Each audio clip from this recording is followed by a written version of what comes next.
श्री शिवाय नमस्तुभ्यम दोस्तों। जैसा कि दोस्तों आप सब जानते हो कल है गुरुवार का दिन। बस दोस्तों आपको 21 चने की दाल से अचूक उपाय करना है। यदि आप इस उपाय को करते हो तो जो भी आपकी विशेष मनोकामना है, चाहे वो धन को लेकर है, व्यापार को लेकर हो, नौकरी को लेकर हो या फिर आपके जीवन की कोई अधूरी मनोकामना है, काफ़ी दिनों से अधूरी पड़ी है, तो इस उपाय को करने से आपकी मनोकामना भी पूर्ण हो जाएगी।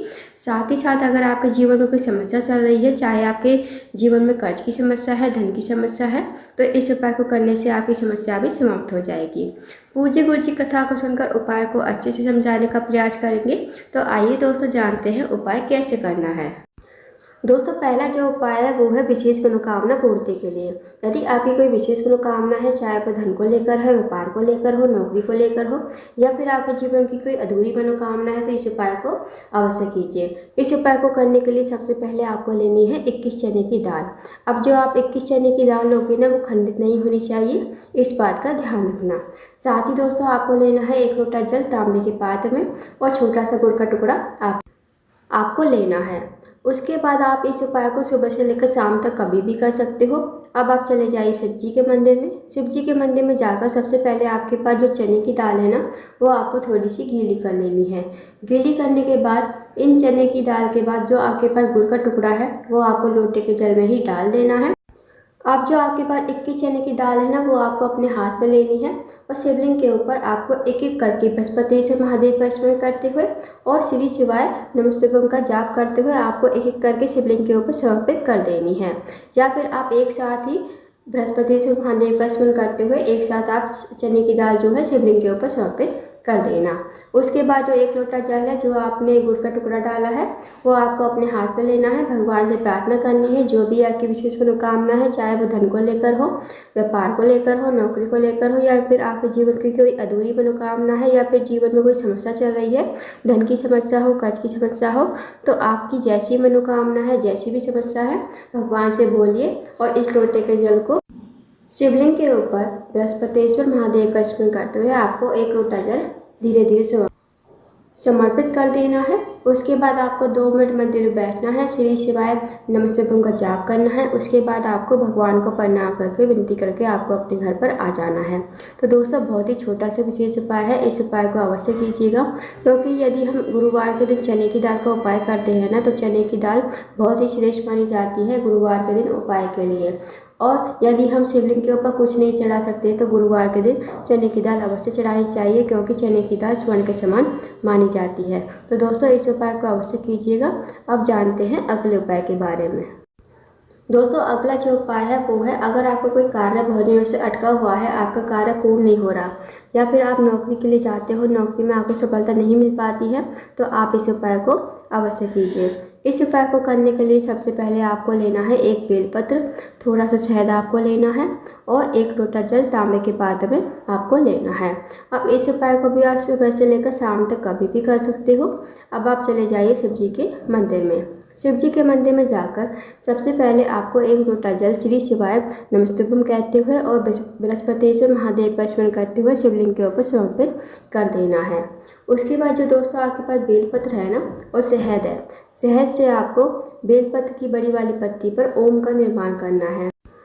जो आपकी अनामिका उंगली होगी ना, छोटी उंगली के पास वाली उंगली, अनामिका उंगली से आपको बड़ी वाली पत्ती पर, बेलपत्र की बड़ी वाली पत्ती पर ओम का निर्माण करना है शहद से, और जो बाकी की 2 पत्तियां हैं उन पर मात्र आपको एक एक बिंदी लगा देनी है और जो भी शहद बचेगा उसे आपको बचा लेना है। अब आपको इस बेलपत्र को लेकर जाना है शिवलिंग के पास और ये आपको अपनी मनोकामना कहते हुए, जो भी आपका कार्य अटका हुआ है, बहुत दिनों से पूर्ण नहीं हो रहा है, तो अपनी मनोकामना बोलिए और इस बेलपत्र को शिवलिंग के ऊपर श्री शिवाय नमस्तुभ्यम कहते हुए आपको समर्पित कर देना है।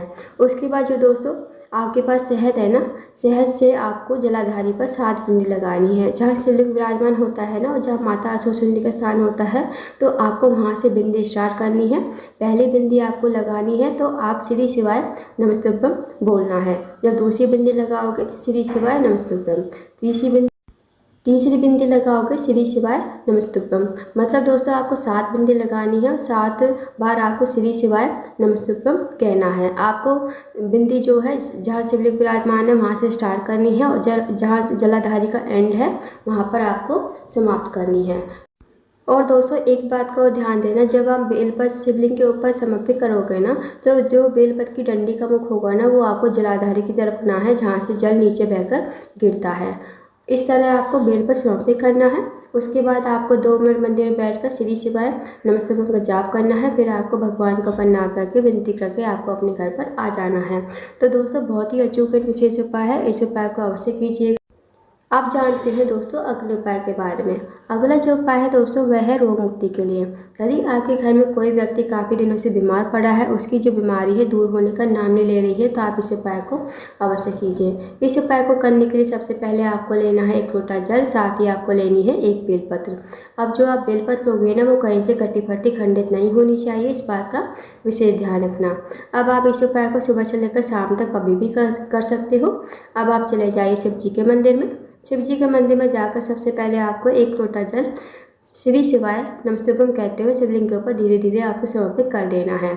उसके बाद जो आपके पास बेलपत्र है ना, वो आपको अपने हाथ में रखनी है, सीधे हाथ में, और भगवान से उस रोगी व्यक्ति के लिए प्रार्थना करनी है जो रोगी व्यक्ति आपके घर में काफ़ी दिनों से बीमार पड़ा है। उस रोगी व्यक्ति का नाम और गोत्र बोलते हुए इस बेलपत्र को कुंडकेश्वर महादेव का नाम लेते हुए जब आपको शिवलिंग के ऊपर समर्पित कर देना है। उसके बाद 2 मिनट आपको मंदिर में बैठना है, श्री शिवाय नमस्ते ओम का जाप करना है। अब जो आपने बेलपत्र चढ़ाई थी ना शिवलिंग के ऊपर, वो आपको महादेव से विनती करके औषधि के रूप में आपको अपने घर पर लेकर आनी है। इस बेलपत्र को घर पर लाकर उस रोगी व्यक्ति को खिलाना है जो रोगी व्यक्ति आपके घर में काफ़ी लंबे समय से बीमार पड़ा है। उसको आप कुंडकेश्वर महादेव का नाम लेते हुए ही इस बेलपत्र को चबा चबा कर खाने को कहना है। यकीन मानिए दोस्तों, यदि आप इस उपाय को कर लेते हो तो जो भी उसकी रोग बीमारी होगी वो धीरे धीरे समाप्त हो जाएगी। तो इस उपाय को भी अवश्य कीजिएगा। आप जानते हैं दोस्तों अगले उपाय के बारे में। दोस्तों अगला जो उपाय है वो है, अगर आपके जीवन में धन की कमी है, पैसों की तंगी या आर्थिक तंगी से बहुत ज़्यादा परेशान हो, आपके घर में पैसा तो आता है पर पता नहीं चलता है कहाँ चला जाता है, तो आप इस उपाय को अवश्य कीजिए। इस उपाय को करने के लिए सबसे पहले आपको लेनी है 2 लौंग फूल वाली, साथ ही आपको लेना है 1 लोटा जल तांबे के पात्र में, और थोड़ा सा शहद आपको लेना है। अब इस उपाय को भी आप सुबह से लेकर शाम तक कभी भी कर सकते हो। अब आप चले जाइए शिव जी के मंदिर में। शिव जी के मंदिर में जाकर सबसे पहले आपको 1 लोटा जल शिवलिंग के ऊपर श्री शिवाय नमस्ते ओम कहते हुए समर्पित कर देना है। उसके बाद जो दोस्तों आपके पास 2 लौंग है ना और शहद है, शहद को आप कटोरी में डाल लीजिए, और जो 2 लौंग है उसे आप शहद में मिक्स कर दीजिए। अब इस कटोरी को हाथ में लीजिए, भगवान से प्रार्थना कीजिए कि हे महादेव, मेरे जीवन में धन की बहुत ज़्यादा समस्या है, व्यापार में वृद्धि नहीं हो रही है, माता लक्ष्मी हमसे रूठी हुई है, माता लक्ष्मी का हमारे घर में वास नहीं है। आप कुछ ऐसी कृपा करें कि हमारे जीवन में धन की कमी कभी ना हो, धन की वृद्धि हो, धन प्राप्ति हो, माता लक्ष्मी हमारे घर में वास करें। तो आपको ऐसी प्रार्थना विनती करते हुए ये 2 लौंग और शहद आपको शिवलिंग के ऊपर समर्पित कर देना है। उसके बाद आपको 2 मिनट मंदिर बैठना है, श्री शिवाय नमस्ते ओम का जाप करना है। उसके बाद आपको भगवान को प्रणाम करके विनती करके आपको अपने घर पर आ जाना है। तो दोस्तों बहुत ही छोटा सा विशेष उपाय है, इस उपाय को भी अवश्य कीजिएगा। तो दोस्तों ये थे कुछ विशेष उपाय जो आपको गुरुवार के दिन करने हैं, इन उपाय को अवश्य कीजिएगा। अगर आपको जानकारी पसंद आई हो, वीडियो को लाइक करें, शेयर करें, चैनल को जरूर सब्सक्राइब करें, कमेंट बॉक्स में श्री शिवाय नमस्ते ओम हर हर महादेव जरूर लिखें।